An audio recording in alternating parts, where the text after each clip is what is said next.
Elle s'endort dans un lit d'hôtel, bercée par l'illusion d'un amour sauvé. Elle se réveille nue sur la terre froide d'un cimetière. Et ce n'est que le début.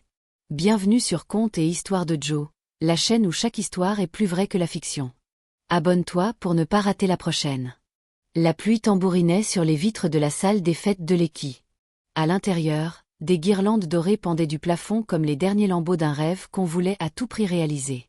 Chidinma fixait son reflet dans le miroir, le cœur agité, une boule d'angoisse nouée dans la poitrine.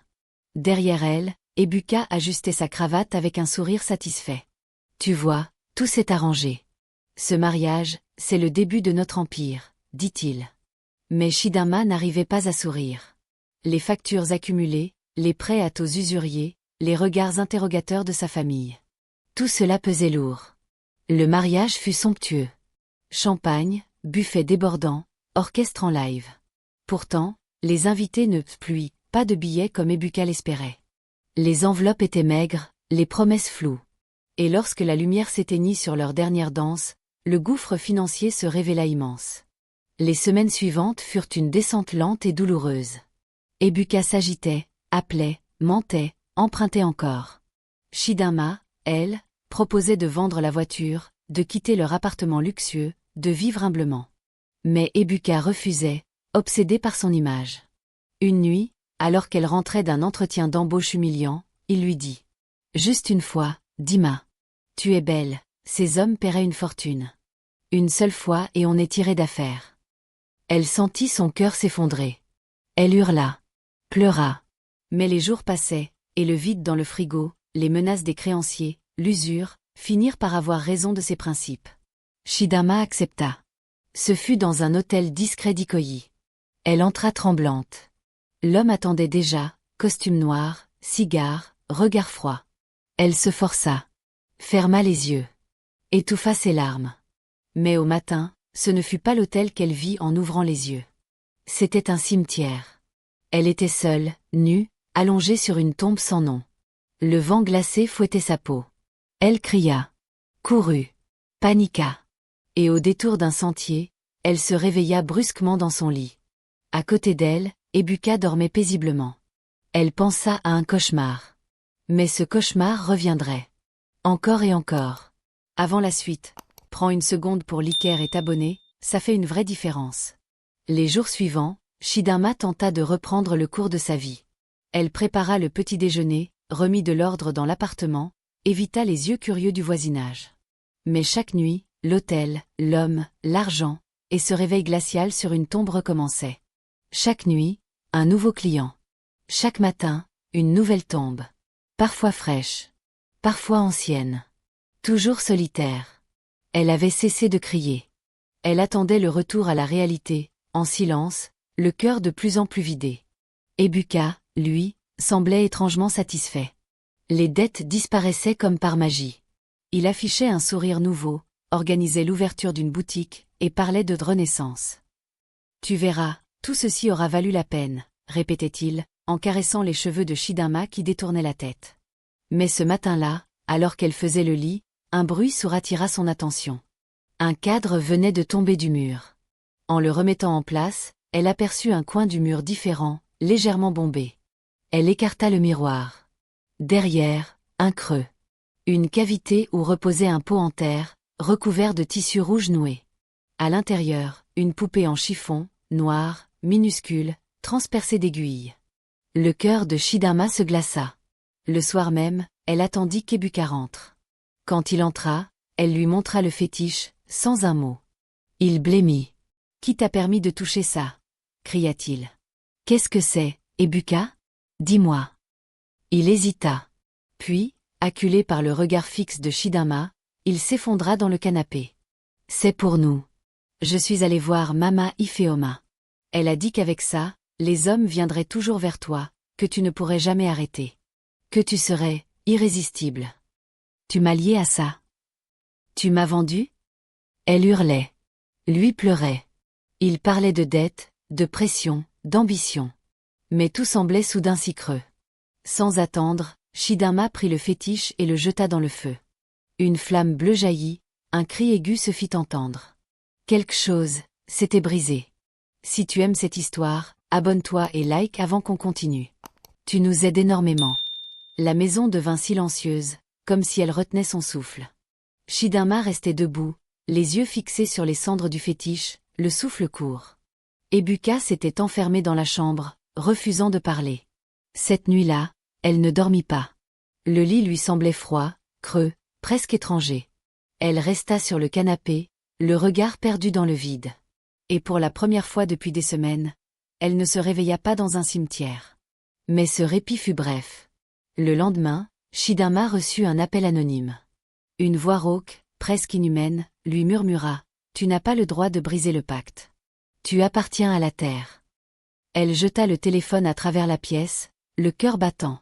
Ebuka, de son côté, commença à changer. Physiquement. Son teint perdit son éclat.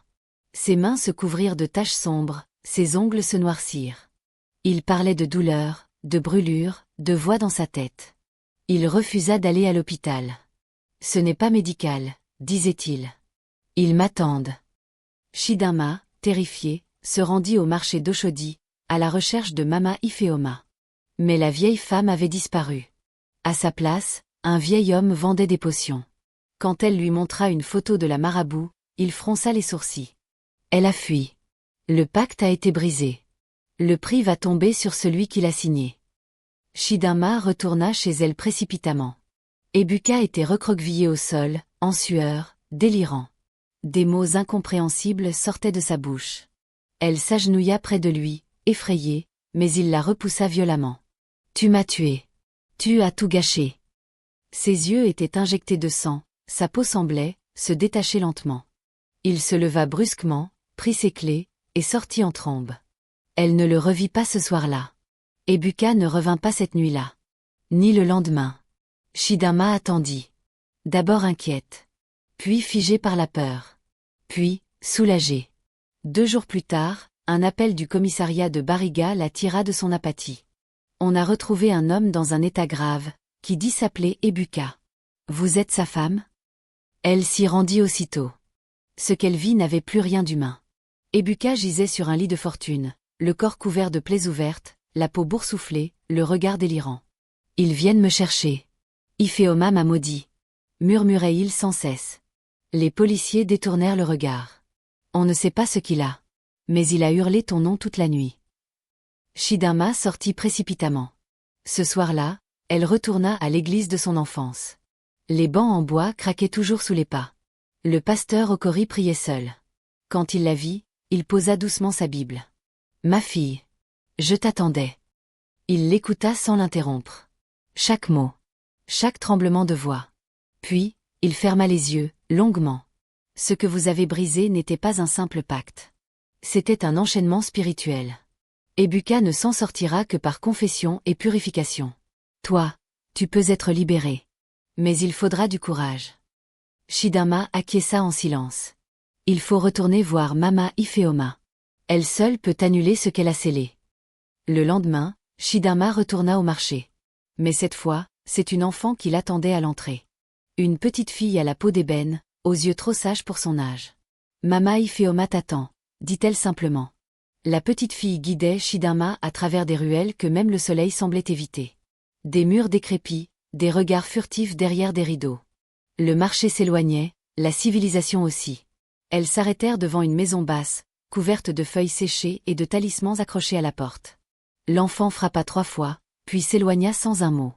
La porte s'ouvrit lentement. Mama Ifeoma était là. Inchangée. Mêmes yeux perçants. Même voix grave. Tu as détruit le fétiche, femme. Sais-tu ce que tu as réveillé? Chidinma ne répondit pas. Entre. L'intérieur était sombre, mais pas effrayant. Des encens brûlaient, une chaleur étrange flottait dans l'air. Sur une table, des objets rituels. Des plumes. Des os. Des perles noires. Mama Ifeoma la fit asseoir. Puis, elle posa une calebasse d'eau entre elles. Regarde. Dans l'eau, des images. Le visage d'Ebuka. Son corps en décomposition. Et derrière lui, une ombre. Immense. Qui attendait. Il a signé avec les morts. Pas avec moi. Moi, je n'ai fait qu'invoquer ce qu'il voulait. Chidinma sentit sa gorge se nouer. Alors, il va mourir. Mama Ifeoma hocha lentement la tête. Il peut encore fuir. Mais pas seul. Il doit renoncer à sa vanité. Pleurer ses fautes. Et surtout, il doit briser la chaîne. Celle qui te relie à lui. Et moi. Tu dois le confronter. Là où tout a commencé. Shidama comprit. Elle se leva. Mama Ifeoma la retint par le bras. Quand tu verras l'ombre, ne cours pas. Regarde-la. Elle ne supporte pas la vérité. Juste un clic sur like et abonner, et tu nous donnes la force d'en raconter encore plus. La nuit tombait sur la gosse. Shidama se tenait devant l'hôtel d'Ikoyi. Même façade. Même enseigne. Mais plus la même femme. Elle entra sans trembler. La réceptionniste sembla la reconnaître. Sans dire un mot, elle lui tendit une clé. Shidama monta les marches, croisa son propre reflet dans un miroir du couloir. Elle ne détourna pas le regard. La chambre était vide. Mais pas silencieuse. Elle s'assit au bord du lit. Et attendit. Minuit. Un craquement. Puis une ombre. Haute. Flottante. Sans visage. Shidama ferma les yeux. Puis les rouvrit. Elle se leva lentement. Je sais qui tu es, dit-elle. Et je sais qui je suis. L'ombre gronda. Le sol vibra. Mais elle ne bougea pas. L'ombre s'approcha, tenta de l'envelopper. Une voix cria en elle. Mais elle resta ancrée. Tu n'as plus d'emprise. Un vent violent balaya la pièce. Le miroir explosa. Le lit trembla. Et l'ombre recula. Puis elle hurla. Un cri venu d'ailleurs. Et disparut. Au sol, il ne restait qu'un collier. Celui qu'Ebuka lui avait offert le jour de leur mariage. Elle le prit. Et sortit. Dans le hall, Ebuka l'attendait. Son visage ravagé. Mais ses yeux, humains. Je suis désolée. Elle lui tendit le collier. Tu dois faire le reste. Moi, je suis libre. Elle tourna les talons. Et disparut dans la nuit. Shidama marcha jusqu'à l'église, le collier serré dans la main. Chaque pas la rapprochait de la lumière. Le ciel s'éclaircissait. Le pasteur l'attendait sur le parvis. Sans un mot, il ouvrit la porte. Elle entra. Un cercle de prière avait été préparé. Elle s'agenouilla au centre. Je renonce à tout lien. Je choisis la vie. La prière fut longue, intense. Le collier se brisa en deux. Un souffle chaud traversa la pièce. Une paix inconnue envahit Shidama. Des semaines plus tard, elle ouvrit une petite boutique à Surulere. Elle vendait des tissus. Des couleurs vives. Des motifs d'espoir. Un jour, elle aperçut un homme de dos. Lent. Vêtu simplement. Ebuka. Il ne parla pas. Elle non plus. Ils se regardèrent. Longtemps. Puis il s'en alla. Et elle sourit. Libérée. Abonne-toi, like cette vidéo si elle t'a touché, et dis-moi en commentaire de quel pays tu la regardes. Ton soutien fait vivre ces histoires.